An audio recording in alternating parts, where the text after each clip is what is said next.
Jaire Alexander likely won't be back for the Green Bay Packers this season, but does that mean their chance at contending for a Super Bowl is over?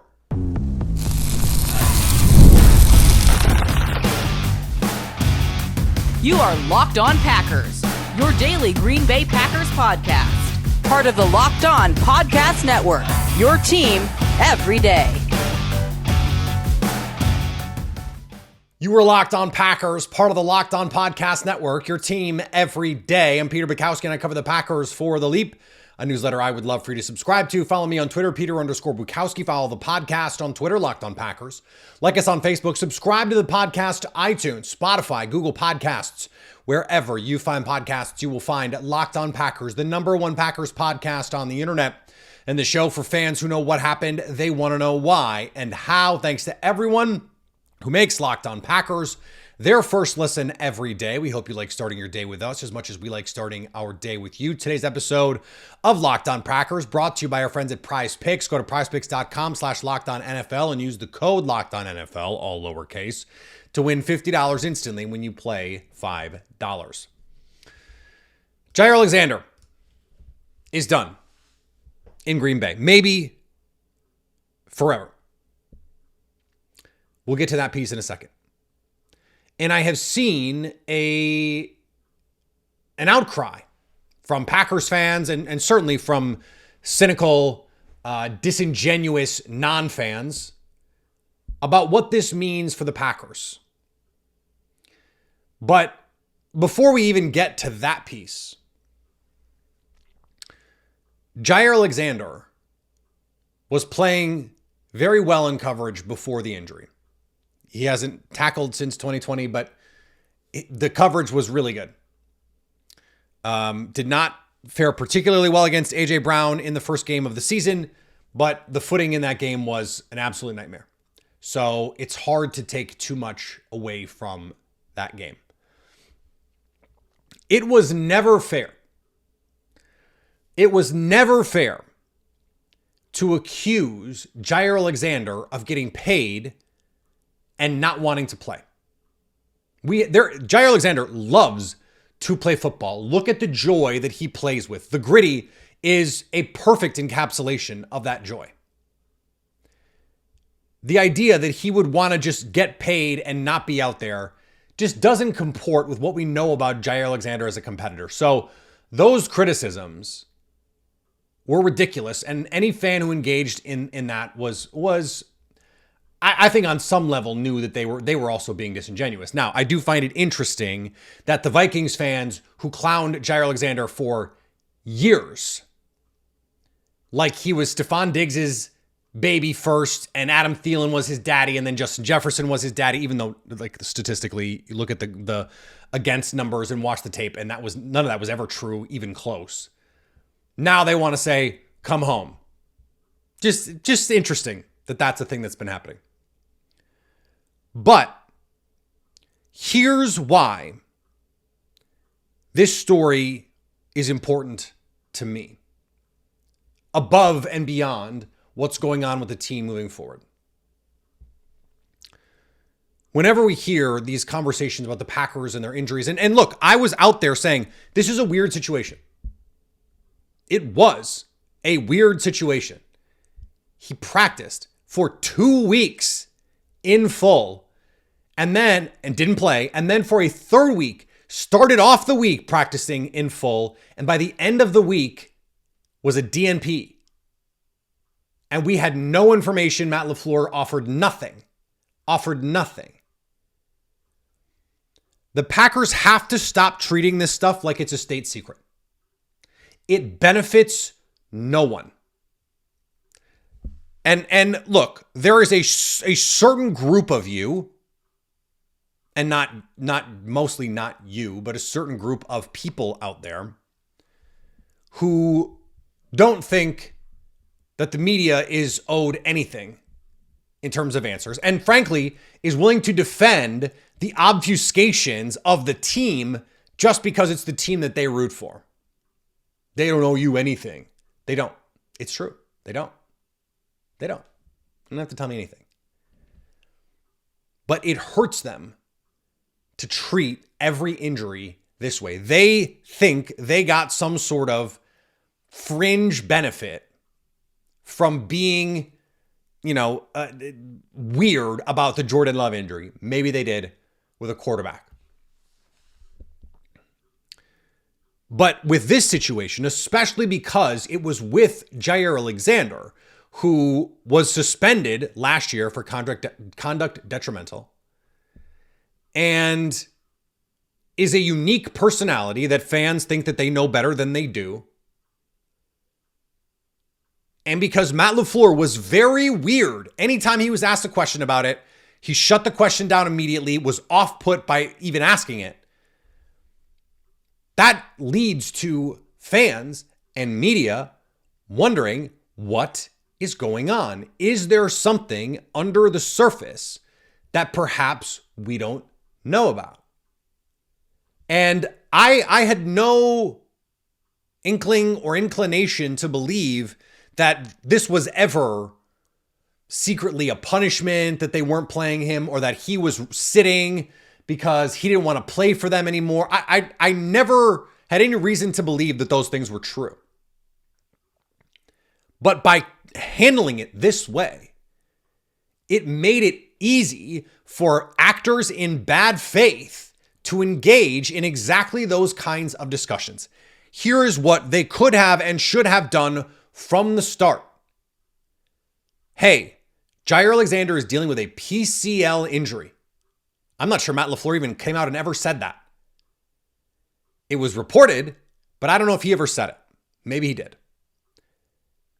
He was practicing, and LaFleur would give these vague updates. Well, he's practicing. We'll see how he looks tomorrow. And then it's, well, he wasn't quite moving the way that we want him to. Well, what does that mean? What's the plan? And this is why I thought it was so silly that no one with access to Matt LaFleur day to day thought it was worthy to say, hey, a torn PCL is like not a minor injury. What's the plan here? And Matt LaFleur could have said something or could have said nothing. But again, here's where transparency benefits the team. Hey, he's got this injury. We think he can try and battle through it. We think we can rehab it and get him to a place he wants to play. He wants to try and play through it. And we're okay letting him do that because we don't think there's risk of long-term damage. That's it. Transparency. Oh my God. You could have just said that. But again, no one pressed Matt LaFleur on this.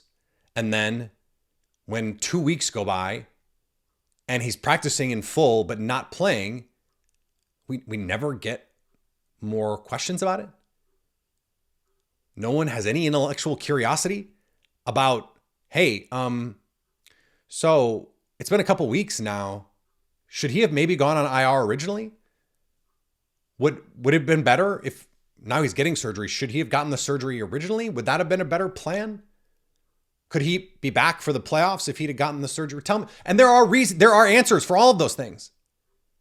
And look, they were trying to do a thing. They were trying to get him to play. He obviously wanted to play, but the whole point is we didn't know anything because the Packers didn't want to tell us and the people in the room didn't want to ask.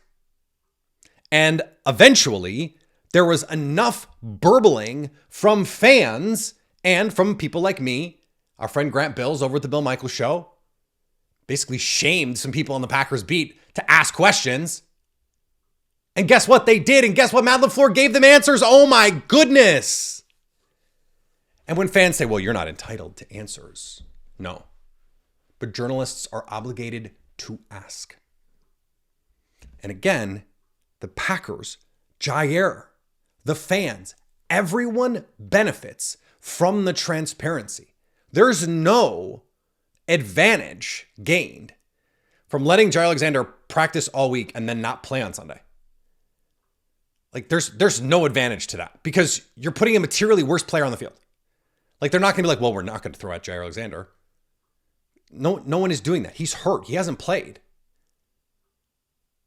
And if the team is intentionally over practicing Ja to then obfuscate an injury and then not have him play knowing that he's not going to play, you're risking the player. They're just not doing that. But by telling us nothing, you're making the situation worse. Because now you're leaving it open for speculation. Transparency helps everyone, and it is the role of the people in that room to insist on transparency. That's the job. For whatever reason, that didn't happen until the last couple days. And then finally we're getting some, and I appreciate that. And look, it's their job is very different than my job. I don't want to do their job. It's a lot of work to do their job for sure. I'm not saying I'm not going to do the work, but like they do a different thing than I do. That's fine. I rely on what they do in a lot of ways. So this is not even like those guys are dumb idiot heads. It's not that. I just wish in this case there had been a better effort to get more information because there was more information to be had. I think the fault lies with everyone in this case because transparency would have been optimal. Now, is this a death blow for the Packers Super Bowl chances? No. And I'm going to tell you why next on Locked On Packers. It's playoff time, and if you're like me, you want to make the most of these final weeks of football action. That's where PrizePicks comes in. If you love football and want a chance to win real money while watching the games, PrizePicks is the place for you. It's the best way to turn your sports opinions into cash with daily fantasy player projections. With PrizePicks, you simply pick more or less on player stats like passing yards or rushing touchdowns, and for a shot to win up to 1,000 times your money. Hello. You can make your picks in less than 60 seconds, and whether you're looking for a flex play to boost your payout or want to cash out quickly, PrizePicks has got you covered. With over 10 million members and billions in winnings, it's clear that people are loving this platform. So here's a special offer for Locked On NFL listeners around the Locked On NFL network. That includes you, Locked On Packers fans. Download the app today and use code Locked On NFL to get $50 instantly after you play your first $5 lineup. That's PrizePicks. Run your game. Defense is a weak link system. What does that mean? It means it isn't about how good your best players are. It's about how bad your worst players are. Offensive line, also a weak link system. Coverage is a weak link system. And so last year, the Green Bay Packers had Jaire Alexander. And Jaire Alexander playing at a high level, right? Do you remember how good that defense was? Do you remember? 27th in DVOA, 26th against the pass with Jaire Alexander. Now, this year, the Packers, with Jaire Alexander missing half a season, 5th in defensive DVOA, 10th against the pass. And it's not just that with Ja, they were awesome, and without him, they weren't. Since week 12, so for the last month and a half, the Packers defense, since week 12, so we're talking about 13, 14, 15, 16, 17. So, okay, 5 games. So more than a month. The Packers defense is 2nd in EPA per play, 9th in success rate, and 2nd in EPA per dropback. This from Wendell Fajeda, our friend. 6 weeks, 12, 13, 14, 15, 16, 17. 6 weeks, month and a half. Sorry, still on a lot of cough medicine. The passing defense, and I understand, Spencer Rattler is in that mix. But you know what? So is Sam Darnold, who's a Pro Bowler this year. So is Jared Goff. So is Geno Smith. It's not all low-life quarterbacks. It hasn't been that. They've had their issues with the best offenses that they have faced. That's true. But defense, here's the dirty little secret about defense. Defense is also extremely dependent on who you're playing. If you play a bunch of really good offenses, your defense is going to look worse. The game is just so tilted in favor of offenses. That's why the Packers, being 6th, 7th, 8th in all the EPA per play metrics, are 3rd, 4th, 5th in all the DVOA metrics, because they have faced the hardest schedule of defenses in the NFL by far. Like, by far. More than half their games have been played against teams in the top 10 by DVOA right now today. And the first game they played against the Bears was when the Bears were much better on defense than they are right now. As we heard from Lauren Cox yesterday, there's been some checking out over the last month from the Chicago Bears. But what do those numbers tell us? Those numbers tell us that even without Jaire Alexander, this defense is capable of playing at a high level. The thing you want from a defense is you want to beat the crap out of bad offenses, play pretty well against good teams, and hang on for dear life against the best offenses you face. That's what it is. You got to create a turnover here, a turnover there, and hope that your offense does not turn the ball over. And that's how you beat teams with really good offenses. It's not really good defense. It's just not. It's just, the NFL does not work that way unless you get an outlier game from your defense. And frankly, any defense is capable of an outlier game, or almost any defense. And this, again, is a top 10 defense. They've been a top 10 defense, in fact, for much of this year, even without Jaire Alexander. When I say Evan Williams, to me, is the key to this defense, here's what I mean. Xavier McKinney has a 58.1 passer rating against. This, again, also from Wendell Fajita. Jeff Hafley talked about no one's throwing in his area. They're just not throwing at him. Okay, well, you got to throw somewhere, right? Evan Williams, a 69.7 passer rating when targeted. Carrington Valentine this year, a 77.9 passer rating when targeted. Pretty good. In fact, better than Jaire Alexander's 79.9 passer rating when targeted. Now, it would be better to have Ja and CV out there with Evan Williams and Xavier McKinney. That would be ideal. You're not going to have that. But CV gives you a chance. Carrington Valentine gives you a chance.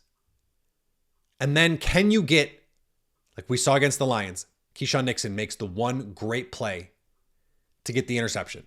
That's what you need from a Keyshawn Nixon, from a Javon Bullard. Like, Javon Bullard does not have a very good passer rating when targeted this year. I think he's been an inconsistent nickel corner, but he's a very good player in the box, chasing, run defense, communicating. So if you have Evan Williams at safety, we'll see if they can get Quay Walker back. I think that would be huge for them. The mobility, the dynamism that he brings. Edgerrin Cooper is turning into a star in front of our eyes. Jeff Hafley said yesterday that they've actually tried some new things with him, put him in a new spot, and he looked really good doing it. I have to believe that is the Mike linebacker. That's not that weird, but I don't know why at this point, with Quay Walker out, you wouldn't give him a shot to call the signals.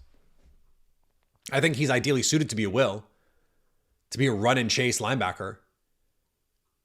Maybe they're going to put him on the edge in some sub-package looks, some 3 down fronts with Cooper on the edge, like a NASCAR look with Cooper on the edge. They need someone who can win quickly off the edge. He can do it. Can he dip and bend? I would love to see him try. I'll tell you that. They don't have a defensive end who can win. Brenton Cox, frankly, is their best option trying to win quickly. So maybe Edgerrin Cooper can do that. I'm not worried. If Evan Williams is out there, I am just not worried about the coverage team. Like, that Jalen Nailor touchdown is a blown coverage. They're on cover 3 buzz. Xavier McKinney is buzzing down. Javon Bullard, they're showing a too high shell. He never gets off the hash to the middle of the field. Now, they're probably boned anyway, because even if he gets the rotation, it's Nailor against grass. Carrington Valentine probably needs to drop, but it's a problem.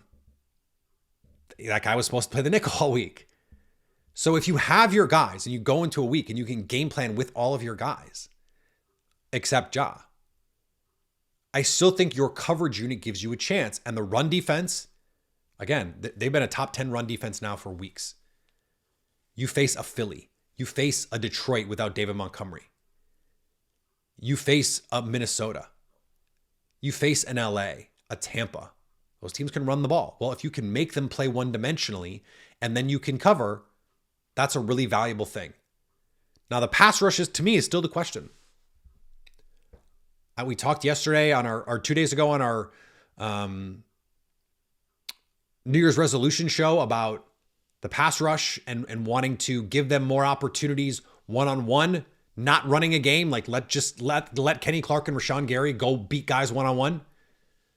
I'd like to see him do it this week. Don't show anything.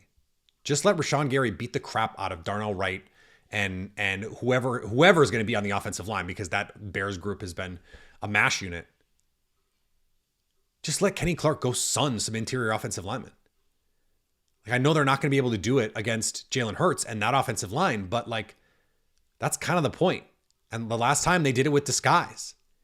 So if you have Evan Williams, you have those guys, like you can do it. Last thing I want to say. There is this idea now that, well, the Packers, they can win one of these games. They can beat the Lions, or they can beat the Vikings, or they can beat the Eagles, but they can't beat all those teams. Okay. Who's gonna? Someone has to. Like, there is going to be an NFC representative in the Super Bowl.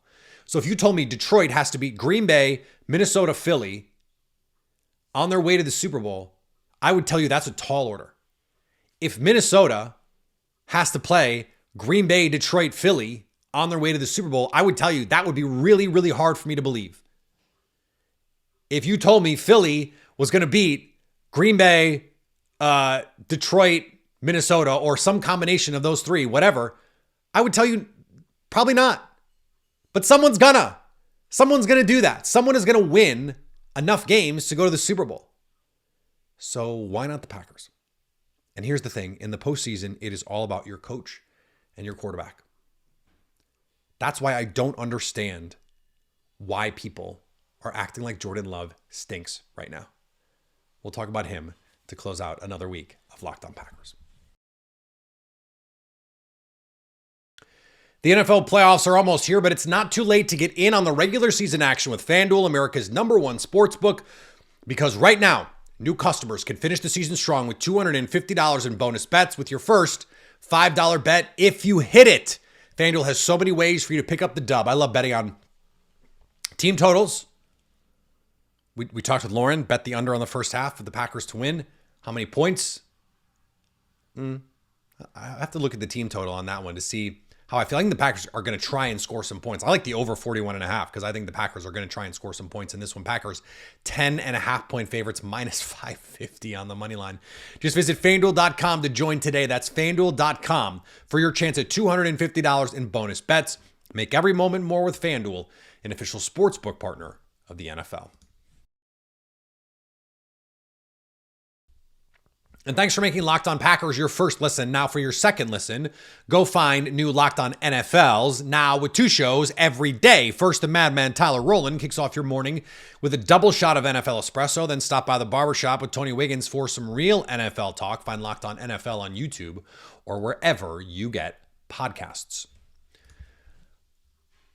I don't understand why everyone is overstating it, of course, but why there is such a cry of criticism over Jordan Love this year. Now, I understand the contract. Opposing fan bases are going to talk. They're going to talk crazy because that's what they do. $55 million for this. Jordan Love has performed like a top 10 quarterback this season by every conceivable metric of efficiency that I care about. By Kevin Cole, who's been on this program, by his adjusted EPA, so adjusting for drops, adjusting for opponent, those kinds of things. The only players with a better adjusted EPA per play than Jordan Love, Josh Allen, MVP frontrunner Josh Allen, and Lamar Jackson, MVP, whatever second place frontrunner is. Those are the only ones. The only ones.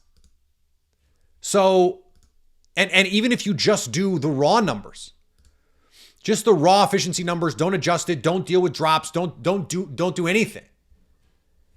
Jordan Love, I'm not talking about since the bye, none of that. Jordan Love, 7th in EPA per play this season. I think he was just 4th. Did not have a great game against Minnesota. Baker Mayfield passed him. Jaden Daniels repassed him. Baker Mayfield is like ahead of him by this much. I don't understand the criticism. Felipe Reyes-Sassetti had a great stat that Jordan Love's 3.5% turnover-worthy play rate while facing pressure is the second lowest rate for a Packers quarterback in the last 10 seasons. So lower than Aaron Rodgers when he was MVP in 2020, lower than Aaron Rodgers when he was MVP in 2021, the second lowest, only behind 2018 Aaron Rodgers. And that's probably just because he always threw the ball away, never threw it into harm's way. So he is avoiding mistakes. But here's where this criticism loses me. I keep hearing, well, he's not making mistakes, but he's not creating big plays. Do you understand that very few quarterbacks in the NFL, and certainly like Jameis Winston is one of them, but like, okay, I guess cool. But in terms of average depth of target, Jordan Love has one of the deepest average depths of target in the NFL this season. Yes, his big time throw rate is down a little bit this year. Okay? 3.6% big time throw rate this season. But it's not like he's done nothing. It was 5.5 last year, top 10. But one of the big problems is guys aren't catching the ball. 2 of the top 4 receivers in the NFL in drop rate reside in Green Bay. Dontavian Wicks leads the NFL in drop rate. And by the way, it's down. It used to be like 30%. And Jaden Reed is at almost 16%. He was at 4.5% last year. Among the top 25 players, this depends on who's charting. By some charting, Jordan Love leads quarterbacks in drops in terms of drop rate. By the Pro Football Reference charting, the Packers have 4 players in the top 25 in drops. Wicks, Reed, Kraft, Dobbs. That's a problem. And we did the whole bit on play action and why they're not using that. And I don't know. I don't have a good reason why they're not, but they're not. And so they're losing that part of the game. That was a big part of what they were doing last year. And then they're taking the ball out of Jordan Love's hands because they want to establish the run, which I get that's part of Matt LaFleur's DNA. But you're hurting Jordan Love's ability to be in a rhythm when they need him. And you go back and you watch the second half of last year, they're in empty a lot more than you realize. They're in empty a lot more than you realize. Some of the best plays of Jordan Love's second half came out of empty. How many times have you seen them in empty recently? He's healthy. He's making good decisions with the ball. Matt LaFleur has to take the governor off and let Jordan Love cook because they can't, like speaking of winning the Super Bowl, they can't win the Super Bowl playing conservatively. They can't win the Super Bowl trying to hide Jordan Love, which I don't think they are doing. I think they believe in Jordan Love. This is a philosophical thing that Matt LaFleur wants to establish with the run game. But they're doing it at the expense of the passing game. I think the idea that Love has been like this bad, he was like one of the highest rated offensive players against the Minnesota Vikings. Guy's got to get open. And he's not going to be perfect every time, but guy's got to make plays. Guy's got to finish. Do something. And we saw them do it last year. If Jaden Reed just plays now like he played in the first half of the season, this offense is totally fine. If Matt LaFleur calls plays the way that he did sort of in the middle of the season, it seems going to be totally fine. It's a little bit like a big man. So like Giannis falling in love with the 3-point shot. Because not even the mid-range. Now the midi is cooking for him. But don't fall in love with the jumper. Get to the rim. Get to the rim. They're the reason I'm making this analogy is because they're actually a good team running the ball, but it is a much more inefficient play than throwing it. That's just what the numbers say. A good run is 5 yards. A good pass is 10. A really good run is 10 yards. A really good pass is 25 yards. Like, we even demarcate explosive that way, right? The average pass, like a good quality quarterback, is like 7-8 yards per attempt. That would lead the NFL history at volume for a running back. No one is that efficient. You have to do the thing that creates more offense for you a little bit more often. All right, the Packers are going to beat the Bears. That's not the problem. The problem is the Commanders are going to have to lose to the Cowboys for the Packers to avoid being the 7th seed and going to Philadelphia. I don't see that happening. I just don't. So we'll talk Philly next week, I guess. And we'll talk Bears after the game. We'll be live on YouTube. So follow me on all the social medias. Follow the podcast on all the social medias plus TikTok. YouTube, subscribe. We'll be live. Wherever you find podcasts, we're there. Go subscribe, leave a rating, leave a review. It helps us. We appreciate it. And we're always here. We'll continue to be here through the playoffs so you can stay locked on Packers.